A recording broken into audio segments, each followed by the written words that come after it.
नमस्कार। अब हम अध्ययन करेंगे आदर्शवाद का। आदर्शवाद पाश्चात्य दर्शन के अंतर्गत एक ऐसी दर्शन प्रणाली है, एक ऐसा दार्शनिक विचार है जो कि हमारे भारतीय दर्शन के वेदांत दर्शन के अंतर्गत अद्वैत जो आपका दर्शन है उससे को रिलेटेड होता हुआ दिखता है।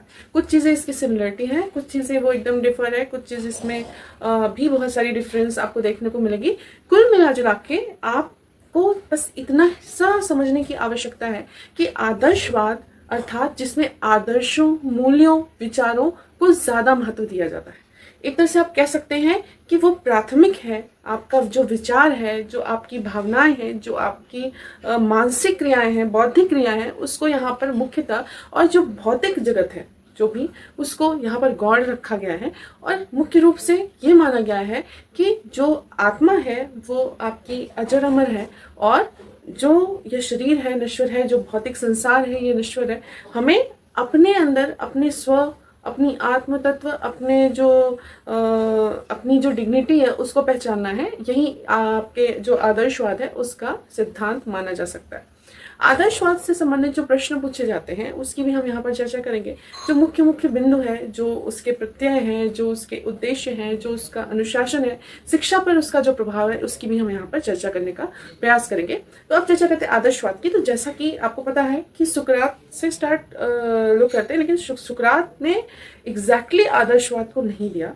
आदर्शवाद जो है आपका वह प्लेटो से ज्यादा प्रभावित रहा। मतलब प्लेटो का जो कार्य, जो उनकी कार्य की अवधि रही, उसमें आदर्शवाद की झलक बहुत ही व्यापक रूप से देखने को मिली, क्योंकि प्लेटो पूर्णतः आदर्शवादी थे। तो आपके जो सुकरात है उनके शिष्य प्लेटो जो कि पूर्णतः आदर्शवादी थे, और उनके शिष्य अरस्तु जो पूर्णतः आपके यथार्थवादी थे।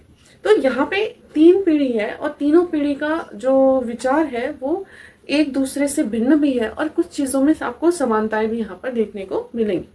तो यहाँ पर प्लेटो ने जो विचारधारा, जो नींव रखी, एक तरह से आप कह सकते हैं कि माना जाता है जैसा कि आदर्शवाद जो मुख्य रूप से व्यापक रूप से जो प्रचलित हुआ वह प्लेटो की ही देन थी। तो प्लेटो के अलावा यहाँ पर आपके बर्कले महोदय, ये भी आपके एक बड़े आदर्शवादी थे। कांट, पेस्टलाजी, फ्रॉबेल, कमेनियस जो कि आपके यथार्थवाद में भी आते हैं, लेकिन यहाँ पे उनके कुछ विचार आपको आदर्शवाद से मिलते जुलते दिखाएंगे। डेकार्ट और हिंगल और काशेलिंग, जेटाइल और भी कई सारे आदर्शवादी आपको यहाँ पर उनके विचारों को और उनके संबंधित जो कोटेशंस है उसको देखने को आपको प्रश्नों में मिल सकता है। तो इन सारे लोगों के जो विचार है उसको आपको ध्यान में रखना है। इसके साथ ही आदर्शवाद में जब बात की जाती है जगत की, तो आदर्शवाद में जगत को दो रूप से माना जाता है कि दो प्रकार का जगत है। एक आपका आध्यात्मिक जगत है, दूसरा आपका भौतिक जगत है। तो आध्यात्मिक जगत को आदर्शवाद में प्राथमिक रूप से यहाँ पर ज्यादा इंपॉर्टेंस दी गई है, और आध्यात्मिक जगत के अलावा जो आध्यात्मिक आपका जगत है, जो अभौतिक संसार है, जो उसको यहाँ पर महत्ता दी गई है, और जो भौतिक जगत है उसको यहाँ पर गौण रखा गया है। एक तरह से उसको माया के रूप में आप कह सकते हैं हमारे भारतीय परिप्रेक्ष्य में रखा गया है। और यहाँ पर सब कुछ जो ये जगत है सब कुछ ईश्वर द्वारा रचित माना जा सकता है, क्योंकि उनका ये मानना है कि आत्म तत्व अर्थात वो कहीं ना कहीं आत्मा को मानते थे, और आत्मा का परमात्मा से साक्षात्कार कराने का प्रयास करते हुए इनका उद्देश्य रहता था। तो उसी परमात्मा द्वारा रचित यहाँ पर उनका जगत है।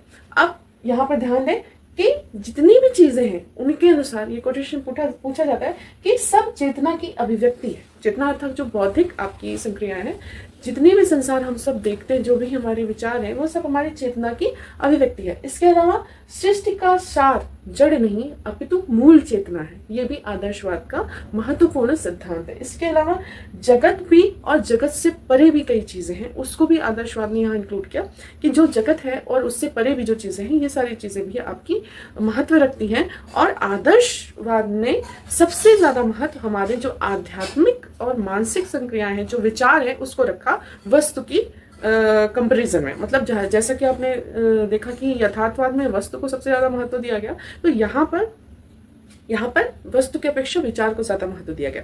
ध्यान रखिएगा, आदर्शवाद जो प्लेटो द्वारा है उसके पश्चात ही अरस्तु द्वारा यथार्थवाद आप कह सकते हैं कि उसको डिफाइन किया गया। तो यहाँ पर क्या है, पहले अध्यात्म को ज्यादा महत्व दिया गया। अब अगर चर्चा करें इसमें प्रत्ययों की, तो प्रत्यय भी इसमें दो प्रकार के हैं। एक वैज्ञानिक प्रत्यय है आपके, दूसरा नैतिक प्रत्यय। वैज्ञानिक के अंतर्गत संख्या वस्तुओं के गुण, उनकी मात्रा को रखा गया। और नैतिक जो आपके प्रत्यय हैं वो आपके आचार विचार, इन सब चीज़ों को यहाँ पर रखा गया। अर्थात जो आध्यात्मिक परिप्रेक्ष्य में जितनी चीज़ें हैं वहाँ पर नैतिक प्रत्यय में रखा गया। और अब बात करते हैं आदर्शवाद के उद्देश्यों की। तो उद्देश्य आपको जैसे पहले ही कहा कि आत्मा या स्व की खोज, उसको पहचानना, उसको सर्वोत्कृष्ट बनाना, परमात्मा से उसका साक्षात्कार कराना, साथ ही साथ उसको नियंत्रित रखना, अनुशासित रखना, अच्छे आचार विचार करना, नैतिक रूप से व्यवहार करना, ये सारे उद्देश्य यहाँ पर है। तो आत्मानुभूति या आत्मबोध, साथ ही साथ उसकी आत्म अभिव्यक्ति यहाँ पर इसका महत्वपूर्ण उद्देश्य है। इसके अलावा प्राकृतिक स्व का विकास यहाँ पर करने की बात कही गई है। आत्म स्व तत्व, जो आत्म तत्व है उसका बोध करने की बात की गई है। परम आनंद इसका उद्देश्य है। जो परम आनंद की बात कही जाती है, हमारे भारतीय परिप्रेक्ष्य में भी कई दर्शन ने इसको बोला है, जैसे कि जो परम शांति या परम आनंद, जो परम तत्व है, उससे जो हमारे स्व का साक्षात्कार, तो इसकी बात यहाँ पर की गई है। आत्मा और परमात्मा क्या है यहाँ पर, उसका आपस में मतलब साक्षात्कार करना और उसके गुणों को अपने अंदर समाहित करना, एक सर्वोत्कृष्ट मानव का निर्माण, यहाँ पर ये सारे इसके प्रमुख उद्देश्य हैं। इसके अलावा अगर अनुशासन की बात कही जाए तो इनका मानना है कि बिना अनुशासन के कुछ नहीं होता, पर इसका मतलब ये नहीं है कि यहाँ पर दंडात्मक अनुशासन की बात की गई। यहाँ भी प्रभावात्मक अनुशासन और साथ ही साथ सबसे महत्वपूर्ण है स्व अनुशासन की बात कही गई। आत्मनिर्देश जो होते हैं उससे आत्मनियंत्रण होता है, उससे चरित्र जो निर्माण होता है, स्व अनुशासन उसमें व्यक्ति में जो उत्पन्न होता है, उसकी यहाँ पर चर्चा की गई। इसके अलावा भी प्रभावात्मक अनुशासन की यहाँ पर बात की गई। सिद्धांत अगर इसके मुख्य रूप से देखें तो इन्होंने विचार और वस्तु में विचार को सब कुछ माना है, वस्तु को नहीं माना है, या आप कह सकते हैं विचार को प्राथमिकता दी है, वस्तु को गौण रूप से माना है। सामान्य और विशिष्ट में सामान्य को ज्यादा इंपॉर्टेंस दी है इन्होंने, ये भी इसका महत्वपूर्ण सिद्धांत है। जो सामान्य तत्व हैं वो ज्यादा महत्व रखते हैं अपितु विशिष्ट तत्वों की अपेक्षा। भद्र अधिकारी, अर्थात जो आप कह सकते हैं कि इनका यह मानना था कि जो मनुष्य है वो एक मतलब सबसे ईश्वर की सबसे सर्वोत्कृष्ट रचना है, और वह भद्र आचरण जो करता है उसमें उससे अपेक्षाकृत है, और वह अपना सर्वांगीण उत्कृष्टीकरण करता रह सकता है, ये उसकी अपनी क्षमता है। इसके अलावा मनुष्य स्वतंत्र करता है, यहाँ पर ये सिद्धांत है। ब्रह्म सत्य जगत मिथ्या, ये सिद्धांत है जो कि हमारे भारतीय दर्शन से भी आपको देखने को मिलता है। सत्यम शिवम सुंदरम की जो बात की जाती है, ईश्वर की बात की जाती है। इसके अलावा वास्तविक विचार, जो वास्तविकता जो है, जितनी भी वास्तविकता हमको दिखती है वो विचार से बनी। ध्यान दीजिएगा, यथार्थवाद में इसी को वस्तु केंद्रित, मतलब आप कह सकते हैं कि उन्होंने बोला कि मतलब वस्तु जितनी है उनका अस्तित्व जो है दिख रही है, जो नहीं दिख रही है, उन्हीं से सब कुछ है। और यहाँ पे उसके अलावा एक मतलब कह सकते हैं कि विचारों को महत्व दिया गया। अब ध्यान दीजिएगा, वहां पर आपका मूर्त ज्ञान है और यहाँ पे आप क्या करें, अमूर्त ज्ञान की तरफ जा रहे हैं। मतलब आपको अभी जो संसार है, जो भौतिकवादिता है, इससे उठ के आपको परम तत्व तक जाना है। इसके अलावा जो आदर्श बाद में आदर्श की जो परिपाटी है उसकी यहाँ पर बात की गई है कि आदर्श वर्तमान में विद्यमान नहीं है, परंतु वर्तमान से ज्यादा अधिक महत्वपूर्ण है। इसके अलावा वह अनुकरण योग्य है और मूल्य जांचक या मापक के रूप में कार्य करता है। साथ ही साथ हमको स्वार्थ से सेवार्थ की तरफ मतलब जाना है, हमारे व्यक्तित्व को, हमारे स्व को स्वार्थ से परे होके सेवार्थ तक जाना है। उसके अलावा श्रेष्ठ से श्रेष्ठतम बनना है, और जो भी जन्मजात शक्तियां हैं, जो सुषुप्त हैं, वो हमारे जो मार्गदर्शक हैं, वो जो हमारे शिक्षक हैं, उनके द्वारा उसको जागृत करना है। यहाँ पर एक चीज जो मनोवैज्ञानिक रूप से थोड़ा सा अटपटी लगी लोगों को, जो नहीं समझते हैं या इस दर्शन को नहीं समझ पाते, उनको ये लगता है कि बालक से अधिक शिक्षक को महत्व दिया गया है, बाल केंद्रित नहीं है, शिक्षक केंद्रित शिक्षा है। गुरु ब्रह्मा, गुरु विष्णु, गुरु देवो महेश्वरा, ये वाली आपकी ये सिद्धांत को यहाँ पर लेके चला है। तो इसके पीछे भी रीजन है। रीजन ये इनके अनुसार माना जा सकता है क्योंकि आप जो स्व है, आपका स्व ईश्वर का अंश है, तो आप खुद ही सर्वोत्कृष्ट हो और उनकी जो रचना है आप उन तक पहुंच सकते हो, और आपको एक रास्ता या आपको एक पथ प्रदर्शक की आवश्यकता है।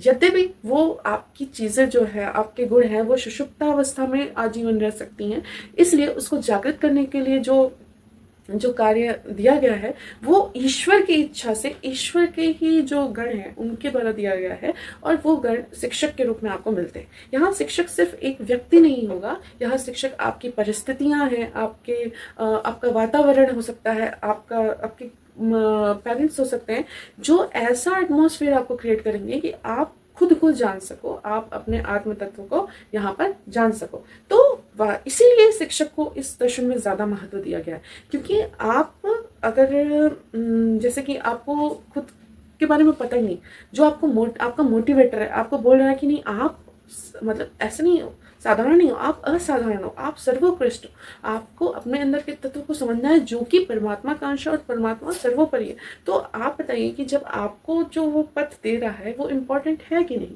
आप स्वयं, जब यहाँ पे विचारों को ही महत्व दिया गया तो विचार निर्माण के लिए भी एक परिस्थिति जो निर्मित होती है वो परिस्थिति आपका शिक्षक है, इसलिए यहाँ पर शिक्षक को ज्यादा महत्व दिया गया है। अब आगे चर्चा करते हैं कि इसमें जो शब्द आते हैं, शब्दार्थ आते हैं, प्रश्न आते हैं, तो निश्रेयस की बात की जाती है। निश्रेयस अर्थात सर्वोच्च आदर्श, जैसे एक से दूसरा अधिक उत्कृष्ट है तो ये निश्रेयस कहा जाता है। दूसरा टर्म आता है आपका अनवस्था दोष। तो अनवस्था दोष उस परिस्थिति को कहते हैं कि कोई चीज हो रही है और आपको उसका कारण ज्ञात नहीं हो रहा है, तो मतलब अज्ञात कारण की जो अवस्था है वही आपका अनवस्था दोष है। इसके अलावा स्व की बात जो की गई, तो स्व के 4 चरण बताए गए, मतलब कैसे आपको डेवलप होना है या आपके अंदर किस प्रकार के स्व कैसे निर्मित आगे होते हैं। वही स्व जो आपका प्राकृतिक रूप से आपको जन्मजात रूप से मिला है उसको और डेवलप करना है शारीरिक रूप से प्रकृति के अनुकूल। उसके बाद उसको सामाजिक स्व में कन्वर्ट करना है द्वितीय स्तर पे। उस सामाजिक स्व से जो मानसिक आपकी संक्रिया तृतीय स्तर पे आपका मानसिक स्व को डेवलप करना है, और मानसिक स्व से आध्यात्मिक स्व की तरफ आपको बढ़ना है। इसके बाद यहाँ पर पाठ्यक्रम जो बात की गई तो आपको डेफिनेटली समझ में आ गया होगा कि तर्कशास्त्र, धर्म दर्शन, आध्यात्मिक विषय ये सारी चीजें तो हैं, लेकिन इस दर्शन ने कतई किसी मतलब विषय को अनदेखा नहीं किया है, लेकिन हाँ मुख्य न रख के गौण रखा है, ये चीजें हैं। अब किसी के लिए अगर साइंस ज्यादा इंपॉर्टेंट है तो वो यथार्थवादी विचारधारा का हो सकता है, लेकिन जो आदर्शवादी विचारधारा है जिसके लिए सब कुछ जानने के बाद खुद को जानना इंपॉर्टेंट है, तो वो ऑटोमेटिकली खुद को जानने वाले सब्जेक्टों को, खुद के जानने वाली परिस्थितियों को, खुद को जानने वाले सर्कमफरेंसेस को ज्यादा इंपॉर्टेंस देगा ही।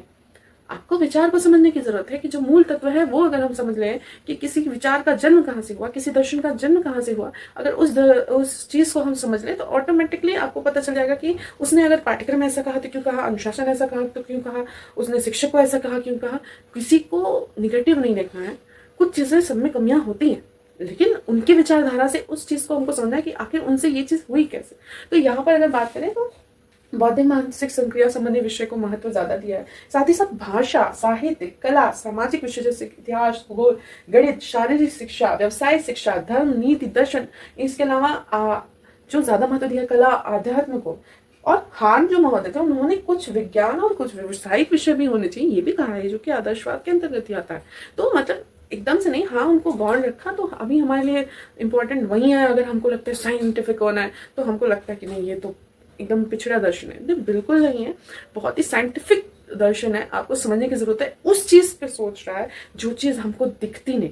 आप एक मतलब कॉन्सेप्चुअल अगर इसमें समझने का प्रयास करेंगे तो जिस चीज को हम देख रहे हैं उसको मेजर करना तो हमारे लिए बहुत ही आसान हो जाता है थोड़ी सी मेहनत के बाद। लेकिन जिस चीज को हम महसूस तो कर रहे हैं, हमारे दिमाग में है, लेकिन हम उसको व्यक्त नहीं कर सकते, हम उसको बता नहीं सकते, उसको मेजर नहीं कर सकते, तो उस चीज पे अगर कोई कार्य कर रहा है तो ये भी इम्पोर्टेंट एक अलग ही चीज है। हर चीज इंपॉर्टेंट है, जितना संगीत इंपॉर्टेंट है उतना ही मैथ्स इंपॉर्टेंट है, और जितना क्रिटिकल मैथमेटिक्स है उतना ही क्रिटिकल आपका म्यूजिक भी है। तो हर चीज को यहाँ पे बैलेंस करने की हमको जरूरत होती है।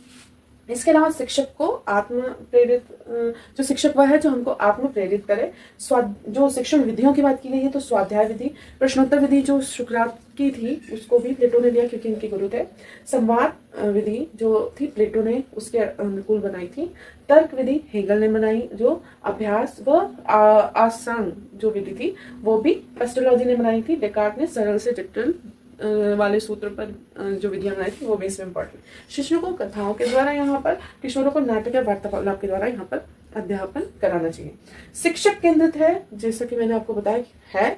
हाँ मनोवैज्ञानिक रूप से ये कमी है, अगर शिक्षक आपका प्रजातंत्रात्मक नहीं है तो बाल केंद्रित शिक्षा में बालक को ये ज्ञान नहीं है कि बाल केंद्रित शिक्षा है, शिक्षक को ये ज्ञान है। अगर हम शिक्षक को इम्पोर्टेंस दे रहे हैं और वो शिक्षक ही बाल केंद्रित शिक्षा संचालित कर रहा है तो इसमें कोई हर्ज नहीं है। तो यहाँ पे इतना मतलब स्पिरिचुअल रूप से इतना ज़्यादा हाईली इसको मोटिवेटर के रूप में देखा गया टीचर को, तो इसलिए वो ऑटोमेटिकली बच्चे के हिसाब से ही काम करेगा।